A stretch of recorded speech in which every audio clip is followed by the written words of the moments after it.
અમદાવાદમાં નવા વર્ષની ઉજવણી મુદ્દે પોલીસે એક્શન પ્લાન ઘડી કાઢ્યો છે। એસજી હાઈવે, કાંકરિયા રિવરફ્રન્ટ સહિત સ્થળ પર પોલીસનો ચુસ્ત બંદોબસ્ત રહેશે। શહેરમાં કુલ 12,000 પોલીસ અધિકારીઓ કર્મચારીઓ રહેશે તૈનાત।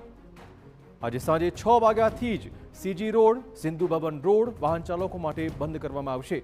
એઆઈ આધારિત 4,000 સીસીટીવીથી તમામ સ્થિતિ પર વોચ રાખવામાં આવશે।